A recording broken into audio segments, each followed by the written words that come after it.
প্রিয় দর্শক, আসসালামু আলাইকুম।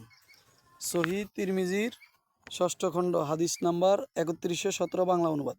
ইবনে আব্বাস রাদিয়াল্লাহু তাআলা আনহু হতে বর্ণিত, তিনি বলেন, ইয়াহুদিরা নবী সাল্লাল্লাহু আলাইহি সাল্লামের নিকট এসে বলল, হে আবুল কাসিম, আমাদেরকে রাত মেঘের গর্জন প্রসঙ্গে বলুন, এটা কি?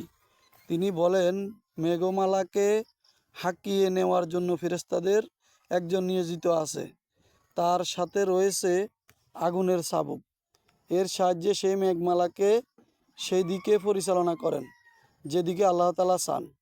তারা বলল, আমরা যে আওয়াজ শুনতে পাই তা তাজ্জব কি? রাসূল সাল্লাল্লাহু আলাইহি সাল্লাম বলেন, এটা হচ্ছে ফেরেশতাদের হাক ডাক। এইভাবে হাক ডাক দিয়ে সেই মেঘমালাকে তার নির্দিষ্ট স্থানে নিয়ে যায়।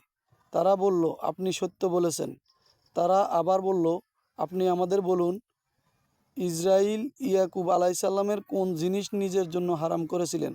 রাসূল সাল্লাল্লাহু আলাইহি সাল্লাম বললেন, তিনি ইরকুন, নিশা এবং সায়াটিকা রোগে আক্রান্ত ছিলেন, কিন্তু ওটের গোস্ত এবং এর দুধ ছাড়া তার উপযোগী কোনো খাদ্য ছিল না, তাই তিনি তার হারাম করে নিয়েছিলেন।